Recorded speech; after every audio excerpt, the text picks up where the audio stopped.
نحمده ونصلي على رسوله الكريم اما بعد فاعوذ بالله من الشيطان الرجيم بسم الله الرحمن الرحيم رب اشرح لي صدري ويسر لي امري واحلل عقدة من لساني يفقهوا قولي۔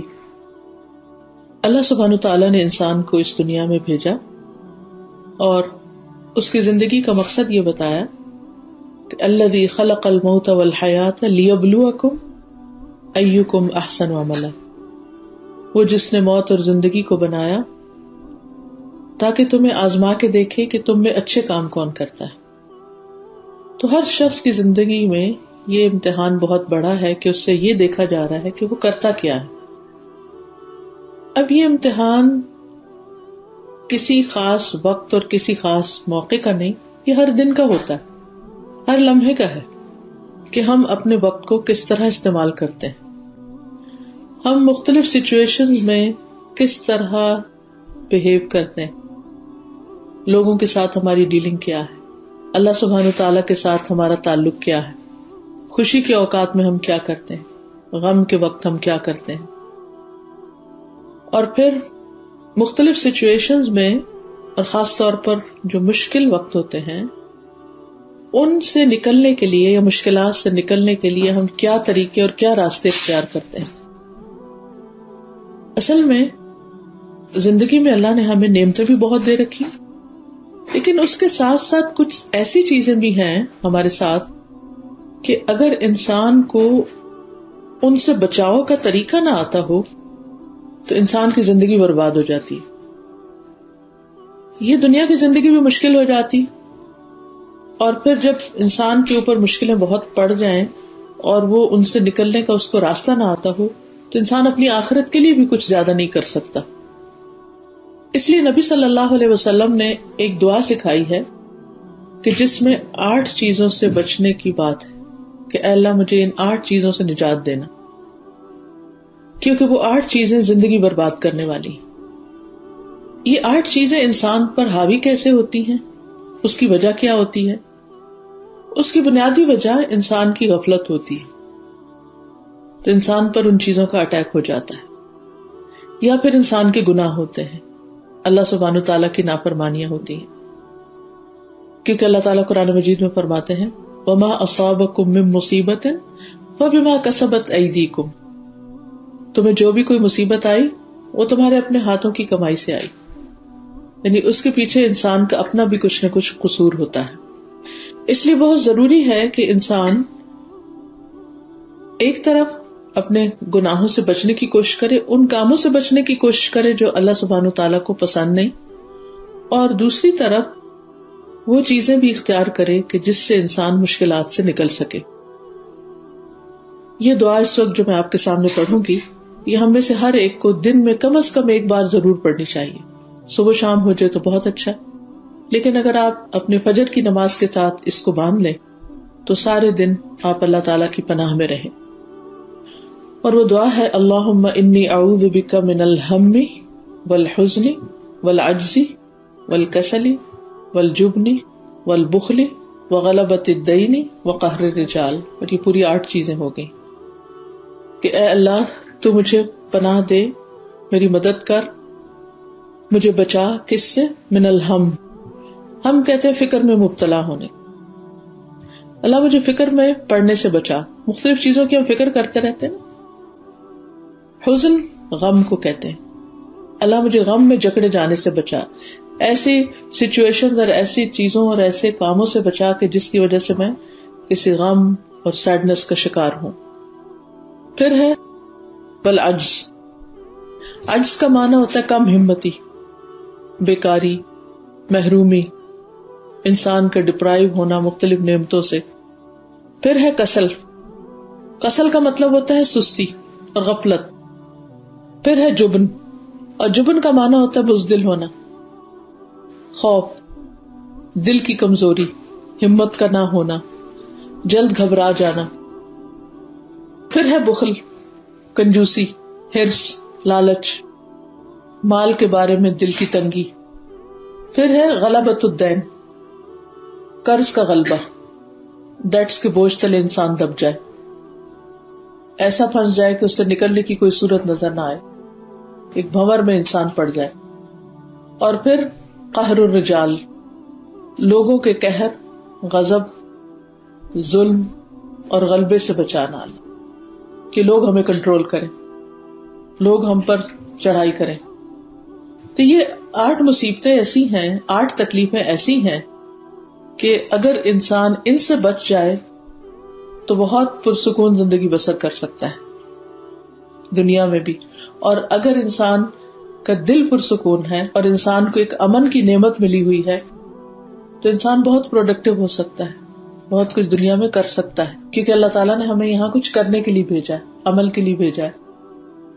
کل قیامت کے دن ہمارے پاس اور کچھ بھی نہیں ہوگا، ہمارے اپنے ہی اعمال ہوں گے، بہن بھائی ہوں گے، رشتے دار ہوں گے، مگر سب کو اپنی اپنی پڑی ہوگی. ہمارے ساتھ کوئی نہیں ہوگا، ہمارے ساتھ صرف ہمارا وہ اچھا عمل ہوگا جو ہم دنیا سے کما کے لے جائیں گے. اور وہ اچھا عمل 2 چیزوں سے بنتا ہے، ایک اللہ کی عبادت سے اور دوسرے بندوں کی خدمت سے. یہ دونوں چیزیں اگر نیک نیتی کے ساتھ کی جائیں تو انسان کے نامہ اعمال میں جمع ہوتی رہتی ہیں، اور یہی اپنے ہاتھوں کی کمائی ہے جو کل قیامت کے دن کام آنے والی. وہاں اگر ہم کسی سے بھی کچھ مانگیں گے، اگر ہمارے پاس نہیں، کوئی بھی دینے کو تیار نہیں ہوگا.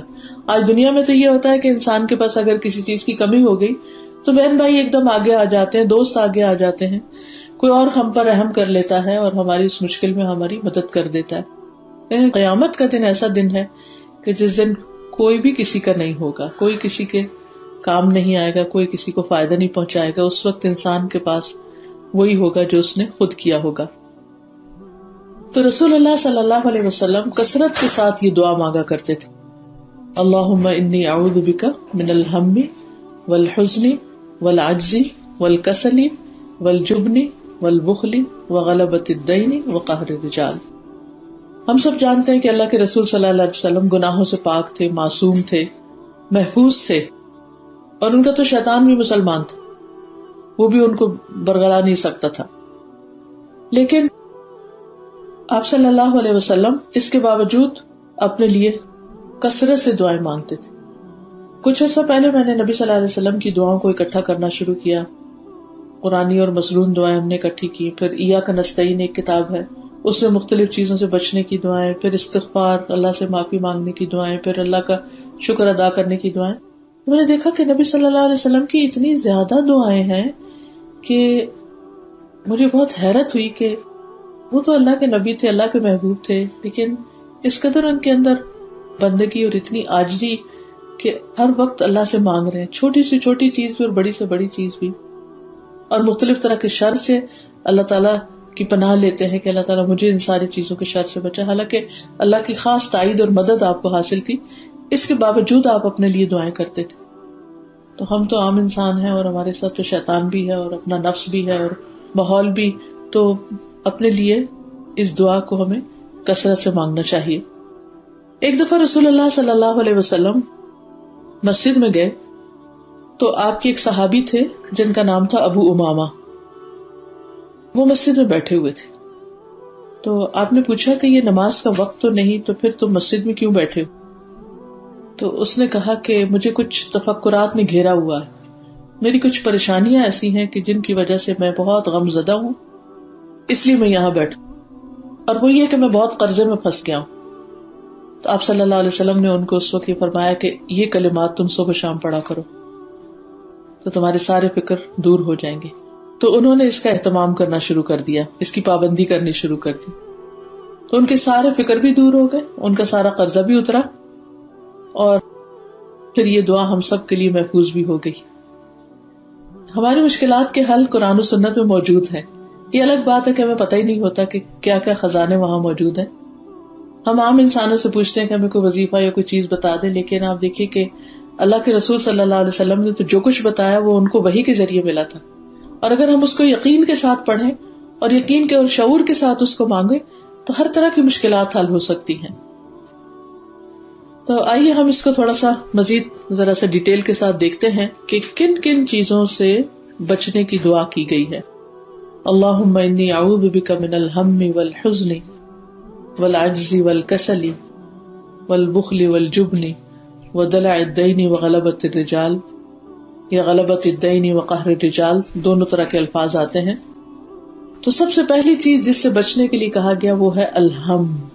ہم کا مطلب ہوتا ہے تفکرات، فکر فاقہ، اس کا کیا ہوگا، اس کا کیا ہوگا، وہ کام نہیں ہوا، یہ مسئلہ رہتا ہے. بعض اوقات ہم لوگوں کی بس عادت ہو جاتی ہے کوئی نہ کوئی فکر لگائے رکھنا اپنے آپ کو، ایک ختم ہوتی ہے تو دوسری ختم ہوتی ہے تیسری. اصل میں شیطان ہمارا دشمن ہے، وہ کبھی ہمیں خوش دیکھ ہی نہیں سکتا. آدم علیہ السلام سے جیلس ہوا تھا نا کہ ان کو اتنا زبردست، اتنا اونچا لمبا قد ملا ہے، اتنا حسن ملا ہے، جنت کا لباس ملا ہے، اور ان کو علم ملا ہے، یعنی ہر طرح کی نعمت آدم علیہ السلام کے پاس تھی. اور پھر سب سے بڑی بات ہی کہ فرشتوں سے کہا گیا کہ ان کے آگے سجدہ کرو. شیطان کو بھی، یعنی ابلیس کو بھی ساتھ کہا گیا، تو وہ بہت جیلس ہو گیا کہ ان کے آگے میں کیسے جھکوں، میں تو خود آگ سے بنا ہوں، اور آگ میں تو بڑی طاقت ہوتی ہے اور آگ بہتر ہے، اور آدم تو مٹی سے بنے. یعنی انہیں کوئی خوبی ان کی نظر نہیں آ رہی تھی کہ ان کا اتنا اونچا لمبا قد اور ان کا حسن اور جمال اور ان کا لباس اور ان کے پاس سب چیزوں کا علم. کیونکہ قرآن کہتا ہے نا علم آدم الاسماء کلھا، وہ علم جو فرشتوں کے پاس بھی نہیں تھا، ابلیس کے پاس بھی نہیں تھا. اب آپ ذرا امیجن کریے کسی ایسے شخص کو کہ جس کے پاس خوبصورتی بھی ہو اور جس کے پاس ہر طرح کی نعمتیں بھی ہوں، اور اس کے ساتھ ساتھ یہ کہ اس کے پاس علم بھی ہو، ہائیلی کوالیفائڈ بھی ہو، تو کون اس سے جیلس نہیں ہوگا؟ عام طور پر جس کے پاس یہ سارا کچھ اکٹھا ہو جائے تو اس کے تو بہت دشمن ہو جاتے ہیں خواہ میں بھی. تو ابلیس کو آدم علیہ السلام سے حسد ہوا، وہ ان کو دیکھ نہیں سکا کہ اتنی زیادہ اس مٹی کے پتلے کو عزت مل گئی ہے. تو اسی طرح انسان کی زندگی میں بعض مرحلے ایسے ہوتے ہیں کہ جب انسان محنت کرتے کرتے اللہ کی توفیق سے آگے بڑھتے بڑھتے کسی مقام پر پہنچتا ہے تو خوشیاں دیکھنا نصیب نہیں ہوتی. خوشیاں ہوتی ہیں، نعمتیں ہوتی ہیں، ہمارا دل فکروں سے آزاد نہیں ہوتا، ہم نعمتوں کو انجوائے نہیں کر سکتے. تو ان کو کیوں نہیں انجوائے کر سکتے کہ شیطان ہمارے دل میں وسوسے ڈالے چلے جاتا ہے، کہیں یہ نہ چھن جائے، وہ نہ ہو جائے، وہ کسی کا ہم سن لیتے ہیں، اس کے اوپر کوئی مشکل آ گئی تو ہمیں یوں لگتا ہے جیسے وہ ہم پہ بھی آ گرے گی یا کچھ ہوگا. تو خواہ کی کچھ نہ کچھ فکریں، کچھ فوبیاز، کچھ ذہنی پریشانیاں انسان کو لگ جاتی ہیں. تو ایسی پریشانیاں، ایسی فکریں، اور خاص طور پر فضول قسم کی پریشانیاں جن کا کوئی وجود ہی نہیں ہے، جن کی کوئی حقیقت ہی نہیں ہے، ان سے بچنے کے لیے یہ دعا بہت فائدہ مند ہے. اللہم انی اعوذ بک من الہم. دوسری چیز جس سے بچنے کے لیے دعا مانگی جا رہی ہے وہ ہے حزن. حزن کہتے ہیں غم کو، جو پاسٹ کے واقعات پر ہوتا ہے. اگر ہم کبھی بھی رو رہے ہوں تو سوچیں گے ہم کس بات پہ رو رہے ہیں، تو کوئی نہ کوئی چیز ہوگی جو پیچھے گزر چکی ہوگی. کچھ چیزیں تو قریب نیئر پاسٹ میں گزری ہوتی ہیں، اور کچھ وہ بچپن کی ہوتی ہیں، اور کوئی شادی کے وقت کی ہوتی ہے، اور کوئی ان کو یعنی یاد کر کے رونا شروع کر دیتے ہیں ہم کبھی کہ یہ کیوں ہوا، فلاں نے مجھے یہ کیوں کہہ دیا، فلاں نے میرے ساتھ ایسا سلوک کیوں کیا، وغیرہ وغیرہ. تو یہ جو حزن ہے کہ ماضی کو انسان نہیں بھول سکتا، اس سے بھی انسان کی فیوچر کے لیے کام کرنے کی جو صلاحیت ہوتی ہے وہ کم ہو جاتی ہے، وہ ختم ہو جاتی ہے. اور یہ حزن بھی انسان کا بہت بڑا دشمن ہے. تو اس لیے انسان کو اس غم سے بچنے کے لیے کوشش بھی کرنی چاہیے اور دعا بھی کرنی چاہیے. حدیث میں آتا ہے کوئی بندہ ایمان کی حقیقت کو اس وقت تک نہیں پا سکتا جب تک اسے یہ یقین نہ ہو جائے کہ جو کچھ اسے پہنچتا ہے وہ اس سے رہ نہیں سکتا تھا، اور جو اس سے رہ گیا وہ اسے پہنچ نہیں سکتا تھا. یعنی جب یہ بات انسان کو سمجھ آ جائے گی تو انسان کو ایمان کی حقیقت سمجھ آ جائے گی. کیا مطلب ہے اس کا؟ کہ جو میرے ساتھ ہوا یہ ہونا ہی تھا، یہ میری تقدیر میں تھا، اس لیے ہو گیا. اور کبھی غم اس بات کا ہوتا ہے کہ فلاں چیز مجھے ملنے والی تھی وہ کیوں نہیں ملی. یعنی خاص طور پر انسان اگر کوشش کرتے کرتے کوئی چیز اچیو کرنے کے قریب ہوتا ہے تو بعض اوقات ایسا ہوتا ہے کہ وہ چیز پا نہیں سکتا، وہاں تک پہنچ نہیں سکتا. مثلاً آپ کے بچوں میں سے کوئی بچہ پڑھ رہا ہے، این آخری ایگزام میں اس کے ساتھ کچھ ہو جاتا ہے اور وہ اپنی ڈگری کمپلیٹ نہیں کر سکتا. کبھی شادی کے لیے رشتہ آتا ہے اور ہوتے بات بنتے اچانک ختم ہو جاتی ہے. بعض اوقات بات پکی ہو کے بھی ختم ہو جاتی ہے. اب یہ باتیں ہمارے لیے جان لیوا ہو جاتی ہیں کہ میرے ساتھ ایسا ہوا تو کیوں ہوا، میرے بچے کے ساتھ ایسا ہوا تو کیوں ہوا. کبھی اس سے بھی آگے بڑا پرابلم ہو جاتا ہے کہ شادی بھی ہو جاتی ہے پھر ڈیورس ہو جاتی ہے، وہ اور بڑا زخم ہو جاتا ہے. کبھی ساتھ بچے بھی ہوتے ہیں، کبھی اچانک جاب چلی جاتی، کبھی کوئی عزیز ساتھی جدا ہو جاتا ہے. یعنی انسان کی زندگی میں بہت سے ایسے واقعات، حادثات ہوتے رہتے ہیں کہ جو انسان کے لیے حزن کا سبب بنتے ہیں. اب اگر انسان یہ سوچے کہ یہ کیوں ہوا، یہ کیوں ہوا، جتنا بھی سوچتا رہے اس سے وہ غم دور نہیں ہو سکتا، وہ بڑھے گئے. یہ تو ایسے ہی کہ اگر آپ کے ہاتھ میں زخم ہے اور آپ اس کو کریت کے دیکھتے رہتے ہیں کیا نیچے کیا نیچے کے، تو جتنا آپ اس کے ڈیپتھ میں جائیں گے اتنا ہی کام خراب ہوگا. تو اس کا حل کیا؟ ہم کیا کرتے ہیں جب کوئی کٹ وغیرہ لگ جائے تو کرتے کیا ہیں؟ اس کا بینڈیج لگا دیتے ہیں، اس کو لپیٹ دیتے ہیں، اس کو بند کر دیتے ہیں، اس کو کھول کے اسے کریدتے نہیں ہیں بلکہ ختم کر دیتے ہیں، کور کرتے ہیں اس کو. اسی طرح انسان کی زندگی میں جو بھی کوئی حادثہ ہوتا ہے، اگر انسان یہ سمجھ لے کہ یہ میری تقدیر میں لکھا ہوا تھا، یہ نقصان تھا یا فائدہ تھا یا جو بھی، یا میرا فیصلہ غلط تھا، لیکن اللہ کے اذن کے بغیر تو کچھ بھی نہیں ہو سکتا، تو اس لیے اب جو ہو گیا سو ہو گیا، اب میں اس کو واپس نہیں لا سکتی. اگر میرا کوئی ڈیسیژن غلط تھا تو بس وہ ہو گیا نا، اب کیا کیا جائے؟ کب تک روئیں گے اس پر؟ کب تک پریشان ہوں گے؟ کتنا پریشان ہوں گے؟ کیا پریشانی سے وہ مسئلہ درست ہو جائے گا، حل ہو جائے گا؟ قطعاً نہیں. تو اس لیے ایسے مواقع پر اس حزن سے نکلنے کے لیے نبی صلی اللہ علیہ وسلم نے ہمیں کیا بتایا؟ تقدیر پر ایمان لے آؤ. کوئی فائدہ آ رہا تھا نہیں پہنچا تو قسمت میں نہیں تھا، کسی غم سے بچ رہے تھے وہ آ پہنچا، کسی حادثے سے بچ رہے تھے وہ ہو ہی گیا، تقدیر میں تھا، کوشش کی نہیں بچ سکے، اب جو ہونا تھا ہو گیا، اللہ نے ایسے لکھا تھا. اب اس کے اندر بھی کیونکہ ہمارا دین ہمیں بتاتا ہے ان مع العسر یسرا، تنگی کے ساتھ آسانی بھی ہے، اس تنگی میں آسانی کو ڈھونڈو کہ میرے ساتھ اگر میرے زندگی یہ مڑ گئی ہے تو اب اس میں کیا کیا خوبیاں ہیں، اس میں کیا کیا بھلائی ہیں. بعض اوقات اچانک ہم ایک جگہ سے دوسری جگہ پہنچ جاتے ہیں، کبھی اچانک کوئی چیز مل جاتی، کبھی اچانک کوئی چیز چلی جاتی، تو پھر انسان دیکھے کہ اس کے جانے میں کیا فائدہ ہے، کیا خیر ہے، کسی چیز کے آنے میں کیا خیر ہے. کبھی کوئی ناپسندیدہ حالات ایسے آ جاتے ہیں جو ہم نہیں چاہتے، لیکن اس میں بھی کوئی خیر ہوتی ہے جو اللہ تعالیٰ اس کے ذریعے ہمیں کچھ سکھانا چاہتا ہے. عام حالات میں ہماری دعائیں، ہمارا ذکر، ہماری اللہ کی طرف رغبت، ہمارے نوافل کہاں ہوتے ہیں؟ جب سب اچھا ہوتا ہے تو ہماری دعاؤں میں وہ اتنی شدت ہوتی ہی نہیں، سوال ہی پیدا نہیں ہوتا کہ ہم بہت دل لگا کے نماز پڑھ سکیں. لیکن جب کوئی غم کی چوٹ ہوتی ہے یا کوئی دکھ یا تکلیف یا ڈپریویشن ہوتا ہے تو پھر ہماری دعاؤں میں، اللہ کے ذکر میں، عبادت میں ہم کچھ نہ کچھ بہتر ہو ہی جاتے ہیں. تو بہت دن جب بندہ اللہ سے دور ہوتا ہے نا تو اللہ تعالیٰ کو یہ پسند نہیں آتا، کیونکہ اللہ تعالیٰ نے بندے کو اپنے لیے پیدا کیا ہے نا، اپنی عبادت. تو اللہ تعالیٰ کو یہ اچھا نہیں لگتا کہ یہ بندہ مجھ سے دور ہو. اب وہ مختلف طریقوں سے، مختلف نعمتیں دے کے، مختلف طریقوں سے بندے کو یعنی اس کو ہدایت دیتا ہے، سمجھاتا ہے، لیکن جب بندہ بالکل نہیں سمجھتا تو پھر اس کو کسی مشکل میں ڈالتا ہے کہ اچھا اب تو آؤ. تو جو اس وقت پلٹ جاتا ہے تو اس کے لیے فائدہ ہی فائدہ ہے. لیکن یہ کہ ماضی کے غموں پر روتے رہنا اور اس پر پریشان ہونا یہ انسان کے فائدے میں نہیں. اس لیے حزن سے پناہ مانگی جائے. اور واقعات اور حادثات تو ہوتے رہیں گے، لیکن حل یہ کہ ہمیں اپنے آپ کو مضبوط کرنا ہے. اور انسان بڑی کمزور چیز ہے، خود سے مضبوط نہیں ہو سکتا. مضبوط صرف اس وقت ہوتا ہے جب اللہ کا ساتھ ہوتا ہے، اس کے ساتھ جب اللہ کی مدد ہوتی ہے اور اللہ سبحانہ وتعالیٰ کی یاد اور اس کا ذکر اور اس سے محبت وہ انسان کی زندگی میں ہوتی، پھر انسان بڑی سے بڑی چیزوں کے اتنے ٹھنڈے طریقے سے آرام سے گزار دیتا ہے. چوتھی چیز جس کا ذکر حدیث میں آیا اور اس دعا میں آیا ہے وہ ہے الکسل. کسل کا مطلب ہے سستی، یعنی انسان ارادے کا کمزور ہے، کوئی کام کرنا چاہتا ہے، اچھا کرتا ہوں، اچھا کل کر لوں گا، اچھا پھر کروں گا، تو ٹال مٹول. اور بعض اوقات اچھے نیکی کے، خیر کے، بھلائی کے کام بالکل چلے جاتے ہیں. اچھا اس میں کچھ یہ بھی ہوتا ہے کہ شیطان انسان کو بھلواتا رہتا ہے. آپ ایک کام کرنا چاہتے ہیں، آپ کہتے ہیں بالکل میں ابھی کرتا ہوں، پھر اتنے میں کوئی اور ڈسٹریکشن بیچ میں آ جاتا ہے اور وہ آپ کے ذہن سے نکل جاتا ہے. پھر اگلے دن یاد آتا ہے، پھر کہتے ہیں ابھی کرتا ہوں، پھر رہ جاتا ہے. اور بعض اوقات بہت ہی ضروری اور خیر اور بھلائی کے کام انسان سے اس وجہ سے، اس نسیان اور سستی کی وجہ سے بالکل چھوٹ ہی جاتے ہیں. تو انسان اللہ تعالیٰ سے ارادے کی مضبوطی مانگے. آدم علیہ السلام نے جو پھل کھا لیا تھا جنت کے اس درخت کا جسے منع کیا تھا اللہ تعالیٰ نے، اس کے پیچھے بھی ارادے کی کمزوری تھی.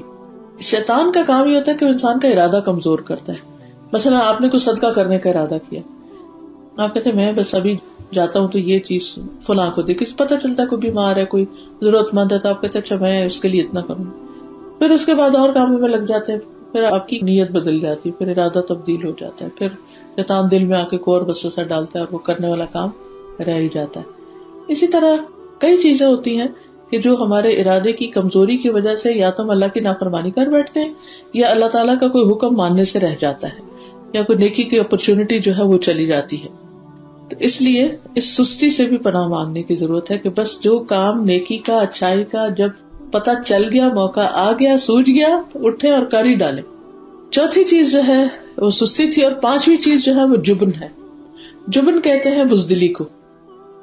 بزدلی کا کیا مطلب ہے کہ انسان موت سے ڈرتا رہے, ہر وقت اپنی جان بچانے کی فکر ہو اس کو, تو اس طرح کے خوف کا شکار ہو, کہیں چھت نہ گر جائے, کہیں میں سیڑھی سے نہ گر جاؤں, کہیں مجھے ہارٹ اٹیک نہ ہو جائے, کبھی یعنی اس قسم کے تفکرات اس کو ہر وقت خوف زدہ رکھے کہ انسان یعنی کوئی انیشیٹو نہ لے کوئی بڑا کام کرنے کا. کہ آپ دیکھیے کہ ہر اچھے کام میں رسک فیکٹر ہوتا ہے. آپ کو بزنس کرنا چاہتے ہیں تو اس میں بھی رسک ہوگا, آپ شادی کرنا چاہتے ہیں اس میں بھی رسک ہے, آپ کچھ بھی کرنا چاہتے ہیں, ہر چیز کے اندر ایک رسک انوالو ہے. اب جو بہادر لوگ ہوتے ہیں نا, وہ جانتے تو ہیں کہ رسک ہے, لیکن وہ اپنے اندر ہمت پاتے ہیں کہ ہم اس رسک کے اوپر قابو پا لیں گے, ہم کنٹرول کر لیں گے. سو بٹ کیا ہوا, اونچا اڑا ہی نہیں جا سکتا جب تک کہ انسان اس رسک کے خوف پر قابو نہ پائے, اور یہ بھی اللہ کی مدد سے ہو سکتا ہے کہ انسان اس پہ قابو پا لے. تو جب انسان کو ہر وقت اس بات کی فکر ہوتی ہے کہ پتہ نہیں یہاں سے یہ نہ ہو جائے, وہ نہ ہو جائے, اور پھر طرح طرح کے توہمات, سپرسٹیشن, جیسے آج کل سفر کا مہینہ ہے تو آپ دیکھیں لوگوں نے طرح طرح کی توہمات گڑی ہوئی ہیں, کھانے پینے کے معاملے میں, پہننے کے معاملے میں, اور اس قسم کی چیزیں. حالانکہ ہمارے دین میں اس کو کوئی کانسیپٹ ہی نہیں ہے. ہمارا دین ہم کو بہادر بناتا ہے. خالد بن ولید جو تھے انہوں نے بے پناہ جنگوں میں حصہ لیا, ان کے جسم کا کوئی حصہ ایسا نہیں تھا جس پر کوئی نہ کوئی زخم کا نشان نہ ہو, لیکن بستر پر موت آئی تو مرنے سے پہلے کہنے لگے کہ بزدلوں کو میری طرف سے پیغام دے دو کہ موت میدان جنگ میں نہیں آتی.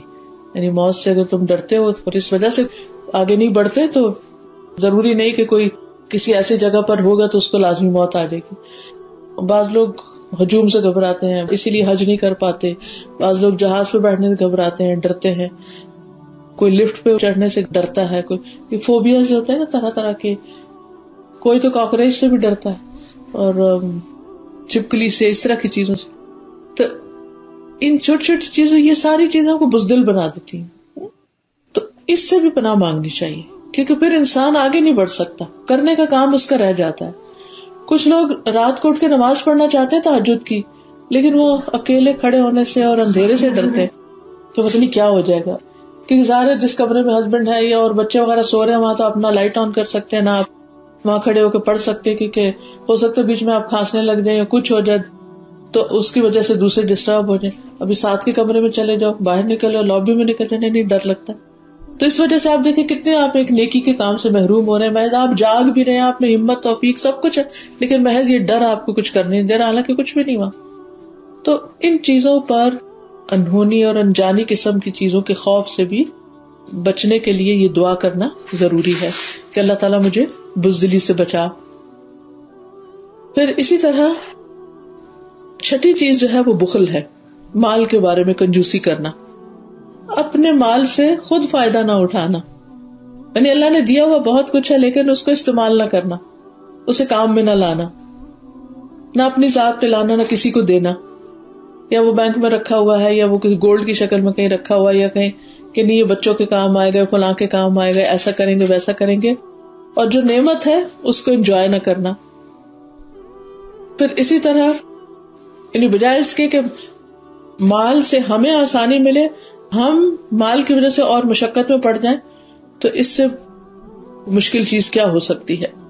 اور پھر بعض اوقات تو وہ بخل اتنا زیادہ ہو جاتا ہے, اتنے سٹنجی ہو جاتے ہیں لوگ کہ اللہ کا حق بھی نہیں دیتے, بندوں کا حق بھی نہیں دیتے, نہ زکوٰۃ ادا کرتے ہیں, نہ صدقات خیرات, نہ رشتہ داروں کی کیئر, نہ مساکین اور جو ضرورت مند ہے ان کی کیئر. تو اس سے بھی کہ اللہ تعالیٰ ہمارے دلوں میں وسعت پیدا کر. اور مال کی محبت تو ہر ایک کے دل میں کسی نہ کسی درجے میں ہوتی ہے، لیکن ایسی محبت کی جو خرچی نہ کر دے نہ اپنی ذات پر نہ کسی اور پر، تو یہ نقصان دہ ہے. تو یہ بھی اللہ ہی کے فضل سے جا سکتی ہے. پھر غلبۃ الدین، قرضے کا غلبہ، قرضے کا بری طرح مسلط ہو جانا. بعض اوقات لوگوں کو فضول قرض لینے کی بھی عادت پڑ جاتی ہے. ہر چھوٹی بڑی چیز کے لیے قرض لے لیتے اور پھر اس کو ادا کرنے کی فکر نہیں کرتے، نہ اس کے لیے محنت کرتے ہیں.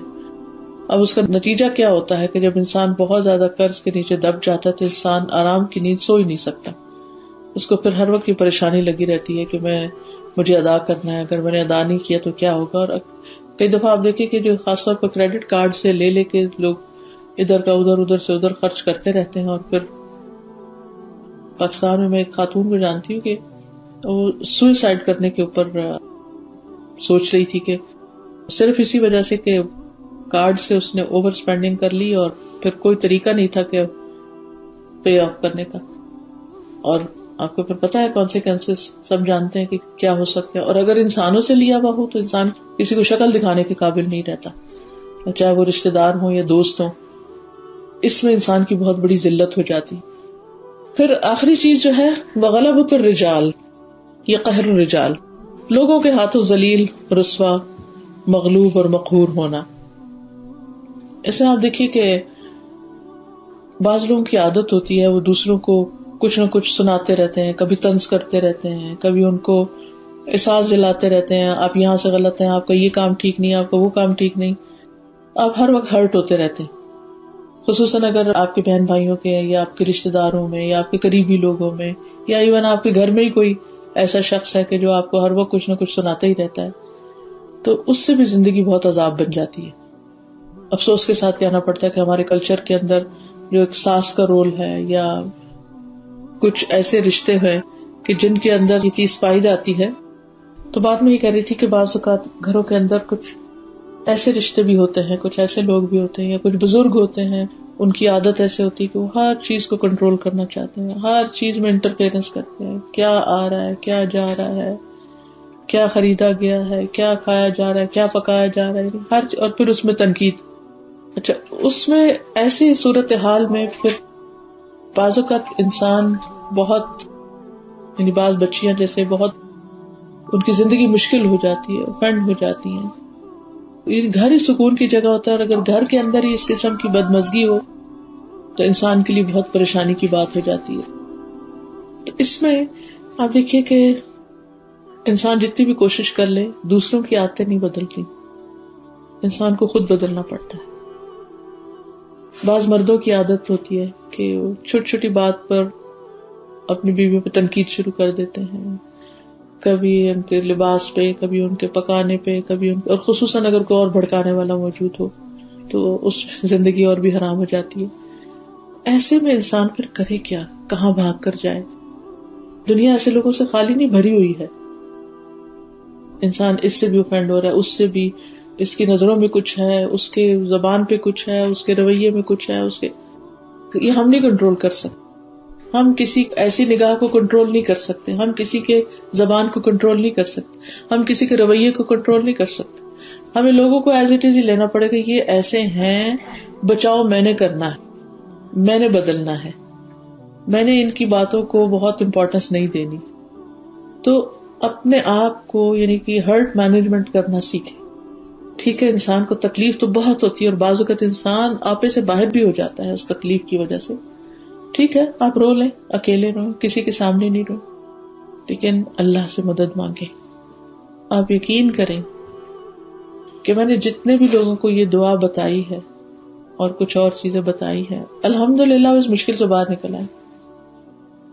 ریسنٹلی ایک بچی کا معاملہ چل رہا تھا کہ اپنے ہسبینڈ کے ساتھ اکیلی تھی، بیچاری دبئی میں رہتی تھی، کوئی پیرنٹس سسرال میں سے کوئی بھی نہیں تھا، کوئی فیملی ممبر نہیں، کچھ نہیں.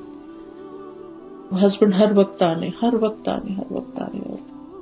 وہ کہتی کہ حرام ہے کہ کوئی محبت پیار کی بات یا کوئی بھی دل جوئی کی بات. کہتی میں بہت ینگ ایج میں تھی، میری شادی ہو گئی، اور تو اب بات اس پہ آ رہی تھی کہ بس اب ختم ہی کر دی جائے اس کو. میں نے کہا کہ بچی بھی ہے تمہاری، تم ختم کر کے کدھر جاؤ گی؟ کیا جہاں جاؤ گی وہاں اس سے بہتر صورت ہوگی؟ کون ایکسپٹ کرے گا؟ اگر اپنے گھر میں تم نہیں مینج کر سکی تو پیرنٹس کے گھر یا کسی اور رشتے دار کے گھر رہ کے تم کیسے مینج کرو گے؟ اس حالت میں دوسری شادی کا بھی کتنے چانسز ہیں. تو ان ساری مشکلات کو بھی دیکھو اور اس کو بھی دیکھو. دیکھو میں تمہارے لیے صرف ایک ہی چیز جانتی ہوں اور وہ ہے اللہ سے مدد مانگنا، اللہ کو پکارنا، اللہ کا ذکر. یہ دعا پڑھو، حسبی اللہ لا الہ الا هو علیہ توکلت وہو رب العرش العظیم پڑھو، اور اس کے ساتھ لا الہ الا انت سبحانک انی کنت من الظالمین. کہ اللہ اگر میرے گناہوں کی وجہ سے تو نے مجھے اس مشکل میں ڈالا ہے تو میں اپنے ان گناہوں کا اعتراف کرتی ہوں، تو مجھے معاف کر دے. کوئی میری سننے والا نہیں، تو میرے لیے کافی ہے. میرے دل کو سکون دے اور مجھے اس غم اور تکلیف اور دکھ اور پریشانی سے نجات دے. کیونکہ ہسبینڈ لیٹ گھر آ رہا ہے، بچہ پیدا ہوا، اس کو نہیں دیکھنے، کوئی جیسے کوئی تعلق واسطہ ہی نہیں ہے، جیسے تم کچھ بھی نہیں ہو، اور ہر چیز پہ تنقید. اب آپ دیکھیں کہ ایک بچی جو اپنے ماں باپ کے گھر سب کچھ چھوڑ کے چلی جاتی ہے اور آگے اس کے ساتھ اس طرح کی ٹریٹمنٹ ہو تو بہت تکلیف دہ ہو جاتا ہے. اور پھر انسان نکل کے بھی جائے گا وہ اس سے بھی تکلیف دہ ہو جاتا ہے. تو یہ ایک دو دن کی تو بات نہیں ہے نا، تو زندگی گزارنے والی بات. تو الحمدللہ کرتے کرتے کرتے کرتے وہ اس سے باہر نکل آئے اور اسٹرانگ ہونے لگی، بہادر ہونے لگی. یعنی مجھے اس کو فیس کرنا. کیونکہ ہوتا ہی ہے کہ جب ہم دکھ اور غم میں ہوتے ہیں نا، ہم مسکرانا بھول جاتے ہیں، ہم محبت کرنا بھول جاتے ہیں، ہم معاف کرنا بھول جاتے ہیں، ہم بات بات پہ چڑھنے لگتے ہیں، ہم غصہ کرنے لگتے ہیں. اس سے اور کام خراب ہوتا ہے.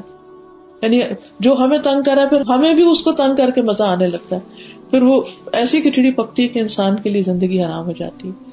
لیکن میں سمجھتی ہوں کہ اللہ سبحانہ تعالیٰ کی ذات پر یقین، توکل، اعتماد کہ اللہ تعالیٰ ہر مسئلے کو حل کر سکتا ہے، اور جو کچھ اس نے اپنے نبی کی زبانی ہمیں چیزیں دی ہیں وہ بہت سچی ہیں، اور انہی میں مسائل کا حل ہے. تو میں نے کہا کہ یقین کے ساتھ یہ پڑھنا شروع کرو، پھر آپ دیکھو کہ کیا ہوتا ہے. تو الحمدللہ اسی طرح کچھ اور بھی لوگوں کو کچھ چیزیں میں نے بتائی، اور ہر ایک نے واپس مجھے یہی فیڈ بیک دی کہ ہم پہلے سے بہت بہتر ہیں. کیونکہ اگر ہم ایمان کی وجہ سے، اللہ کے ساتھ تعلق کی وجہ سے مضبوط ہو جائے نا، تو پھر لوگوں کی باتیں کم اثر کرتی ہیں. پھر ہم خود پازیٹیو رہیں تو پھر ہم ان کی نیگیٹیوٹی کو بھی کم کر سکتے ہیں. ہم ان کا نشانہ نہیں بنیں. یہ جو بات سکھائی جا رہی ہے کہ اللہ مجھے لوگوں کے غلبے سے نجات دے، کہ لوگ مجھے کنٹرول کریں، نہ میری کوئی اپنی سوچ ہو، نہ میں اپنی مرضی سے کھا سکوں، نہ بیٹھ سکوں، نہ بات کر سکوں، نہ کچھ. تو یہ چیز انسان کے لیے بہت تکلیف دہ ہو جاتی ہے. تو یہ ساری چیزیں جو ہیں ان کے لیے انسان کوشش ضرور کرے، لیکن اس کے ساتھ ساتھ صبح شام یہ دعا پڑھتا رہے، چاہے کوئی غم ہے یا نہیں، پڑھتا رہے تاکہ ایسی کوئی چیز پاس بھی نہ پھٹکے. تو اللہ تعالیٰ سے دعا ہے کہ اللہ تعالیٰ ہمیں عمل کرنے والا بنائے اور اپنی حفاظت میں رکھے. وآخر دعوانا ان الحمدللہ رب العالمین. سبحانک اللہم وبحمدک، اشہد ان لا الہ الا انت، استغفرک واتوب الیک. تو اب دعا کر لیتے ہیں. سبحان اللہ والحمدللہ ولا الہ الا اللہ واللہ اکبر ولا حول ولا قوة الا باللہ العلی العظیم.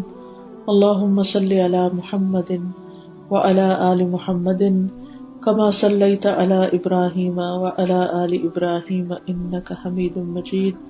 اللهم بارك على محمد وعلى آل محمد كما باركت على إبراهيم وعلى آل إبراهيم إنك حميد مجيد. ربنا آتنا في الدنيا حسنة وفي الآخرة حسنة وقنا عذاب النار.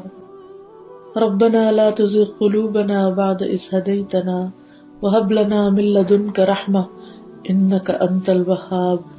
ربنا هب لنا من أزواجنا وذرياتنا قرة أعين واجعلنا للمتقين إماما.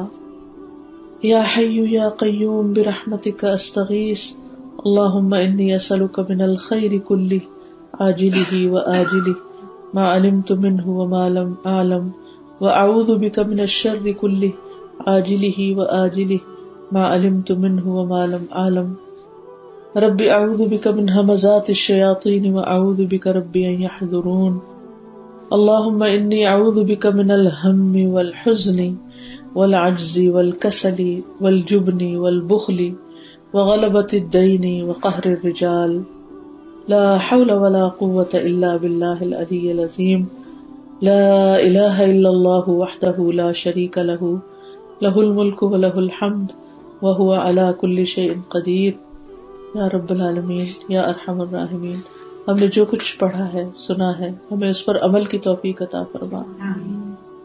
اللہ ہم سب کے رنج، ہم، غم، تکلیفیں، بیماریاں، پریشانیاں دور فرما۔ یا رب العالمین، تو اس گھر پر اپنی خیر و برکت نازل فرما، انہیں اس میں رہنا نصیب فرما، کہ بچوں کو کامیابیاں عطا فرما۔ یا رب العالمین، جو بیمار ہیں انہیں صحت عطا فرما۔ یا اللہ، جو دکھی لوگ ہیں ان کے دکھ دور فرما۔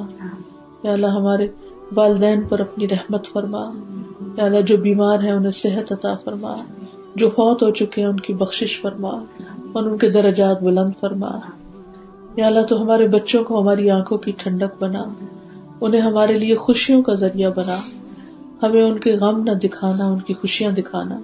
یا اللہ، ان کو نیک اور صالح بنا، انہیں ہمارے حق میں صدقہ جاریہ بنا۔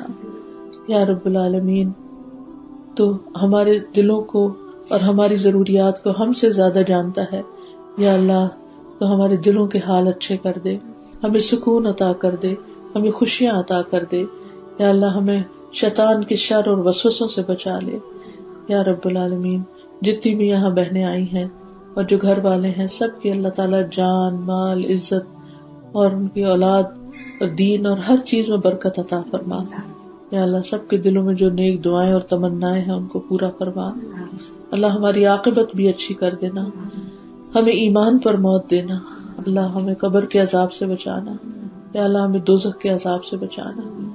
ربنا تقبل منا انک انت السمیع العلیم وتب علینا انک انت التواب الرحیم وصلی اللہ تعالی علی خیر خلقہ محمد وعلی آلہ واصحابہ واہل بیتہ اجمعین برحمتک یا ارحم الراحمین۔ الہی آمین۔ سبحانک اللہم وبحمدک اشہد ان لا الہ الا انت استغفرک واتوب الیک۔ اچھا ہاں، یہ کچھ دعاؤں کے کارڈز وغیرہ ہیں۔ ایک تو یہ ایاک نستعین ہے، اس میں مختلف طرح کی دعائیں ہیں، صبح شام کی حفاظت کی دعائیں ہیں، پھر بیماری سے بچنے کی اور شفا کی دعائیں ہیں، دشمن کے شر سے بچنے کی دعائیں ہیں، رات کے وقت پروٹیکشن کی دعائیں ہیں، پھر اسی طرح نظر بد سے بچنے کی دعائیں ہیں، پھر بلیک میجک اور اسی طرح کی جو ڈفرینٹ ایولز ہیں ان سے بچنے کی دعائیں ہیں، پھر جیسے غم اور ڈپریشن اور اس طرح کی مختلف دعائیں جو ہیں انگلش ٹرانسلیشن اور ٹرانسلیٹریشن کے ساتھ، کیونکہ بعض اوقات عربی نہیں پڑھی جاتی نا، تو انگلش میں عربی لکھی ہوئی ہے تاکہ پڑھی جانی ہو، آپ دوسروں کو بھی دے سکتے ہیں۔ اسی طرح جب کوئی کاموں میں رکاوٹ آئے تو انسان کو استغفار کرنی چاہیے، اور اس میں یہ بخشش کی دعائیں، استغفارات جو ہیں یہ بہت فائدہ دیتے، سب کو ایک جگہ اکٹھا کر دیا گیا۔ خصوصاً آتا ہے نا کہ سحری کے وقت وہ استغفار کرتے ہیں، تو ہمیں سمجھ نہیں آتی کہ کیا کیا مانگے، تو یہ سب دعائیں اس میں ہیں، عربی اردو دونوں ہی ہے۔ پھر استغفار کی برکات جو ہیں، یہ کتاب بھی ہے ساتھ کی کیا کیا برکتیں آتی استغفار کرنے سے۔ پھر اللہ نے جو ہمیں نعمتیں دی ہوئی ہیں ان کی حفاظت جو ہمیں شکر کے ساتھ ہوتی ہے، تو یہ شکر کی دعائیں ہیں الحمدللہ کی۔ پھر یہ رسول اللہ صلی اللہ علیہ وسلم کے دن رات کیسے گزرتے تھے، کیا کیا کرتے تھے، تو اچھی یعنی مختصر انداز میں آپ کے معمولات اور معاملات جو ہیں ان کے بارے میں اس میں بتایا گیا ہے۔ تو یہ اوپر اسٹال سا لگا ہوا ہے، جو لینا چاہیں اس کو لے سکتے ہیں۔ السلام علیکم ورحمۃ اللہ وبرکاتہ۔ السلام علیکم ورحمۃ اللہ وبرکاتہ۔ السلام علیکم ورحمۃ اللہ وبرکاتہ۔ السلام علیکم ورحمۃ اللہ وبرکاتہ۔ السلام علیکم ورحمۃ اللہ وبرکاتہ۔